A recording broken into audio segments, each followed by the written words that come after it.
हे students, आज हम पढ़ेंगे एनलाइटेंड इंडियंस। ठीक है, एनलाइटेंड इंडियंस। इसमें हम देखेंगे कि उनका क्या रोल था, मीन्स कौन ऐसे इंडियंस थे जिनको एनलाइटमेंट हो रखा था, मीन्स जिन्होंने पढ़ा था। Indians also played a leading role in the spread of education. They urge the government to spend more on education. Schools खोलने के लिए बोला, कॉलेजेस खोलने के लिए बोला। वो एक ऐसा सिस्टम बनाना चाहते थे जो डिफरेंट हो ब्रिटिश सिस्टम्स में। तो इनमें से दो लीडर्स हैं जो बहुत ज़्यादा अटैच थे इंडियन एजुकेशन को चेंज करने के लिए। एक है महात्मा गांधी एंड दूसरे हैं रविंद्रनाथ टैगोर। महात्मा गांधी वेस्टर्न एजुकेशन के अगेंस्ट थे। उनका मानना था कि वो रियलिटी ऑफ इंडिया से रूटेड नहीं है। वो चाहते थे कि एजुकेशन ऐसी हो कि हम अपने पास्ट में प्राइड ले सकें। जैसे अगर हम हिस्ट्री पढ़ते हैं तो उसमें हम अपने वीर लोगों की कहानियाँ पढ़ते हैं, राइट। क्या ब्रिटिशर्स ने किया हमारे साथ वो भी पढ़ते हैं। तो वो चाहते थे ऐसा हमारी एजुकेशन हो कि हम उसमें प्राइड ले सकें। और उन्होंने प्रैक्टिकल नॉलेज को भी बहुत वो सराहते थे कि प्रैक्टिकल नॉलेज पे बेस्ड आपकी स्टडीज़ होनी चाहिए। He wanted all students to learn a craft so that they would become self-sufficient and develop a sense of dignity for labor. ये जो अभी आपने देखा है, कुछ कैंपेन्स चल रहे हैं जिसमें आपको डिफरेंट स्किल्स सिखाई जा रही है, स्किल इंडिया के अगेंस्ट।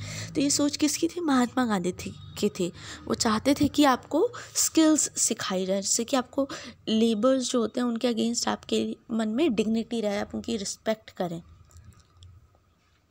और वो कहते थे इसी से बॉडी, माइंड और सोल डेवलप होगी। इसको कहते हैं न्यू तालीम। उनका ये जो भी उनका मानना था उसको कहते हैं न्यू तालीम या न्यू एजुकेशन। फिर सेकंड है रविंद्रनाथ टैगोर। इन्होंने विश्वा भारती यूनिवर्सिटी शांति निकेतन में इसकी स्थापना की थी। वो जो वेस्टर्न एजुकेशन के बेस्ट एलिमेंट्स और इंडियन एजुकेशन के बेस्ट एलिमेंट्स को कंबाइन करना चाहते थे। ठीक है, शांति निकेतन में बच्चों को क्या क्या पढ़ाया जाता था? बच्चों, आर्ट, म्यूज़िक, डांस, साइंस और टेक्नोलॉजी में different courses. The growth of science.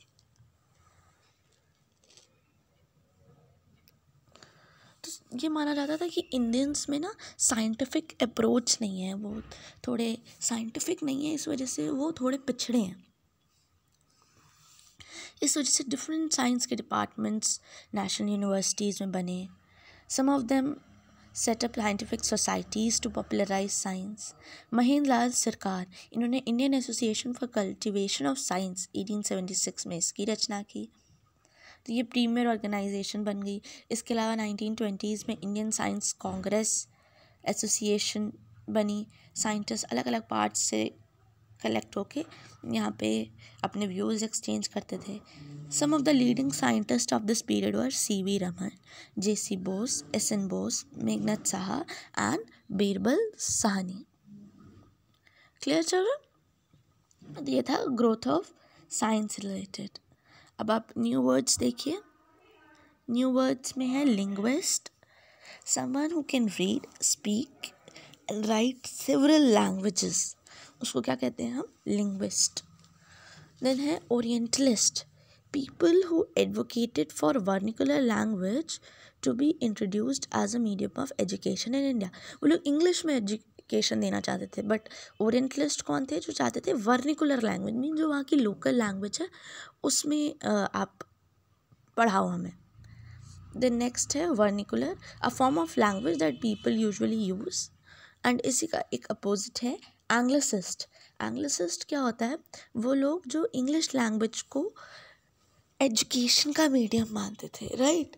हमने जब ये चैप्टर स्टार्ट किया था तब हमने सबसे पहले यही दोनों अप्रोचेस के बारे में पढ़ाई की थी कि ओरिएंटलिस्ट सोच क्या होती है, एंग्लिसिस्ट सोच क्या होती है।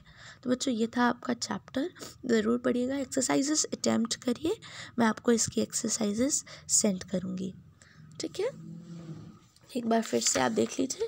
आपका chapter number 7 education in India under British rule यहाँ पे कंप्लीट होता है।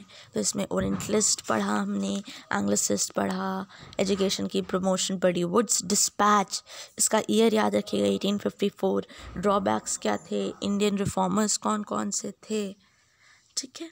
महाराजा सयाजी राव यूनिवर्सिटी किसने सेटअप की, तो ये कुछ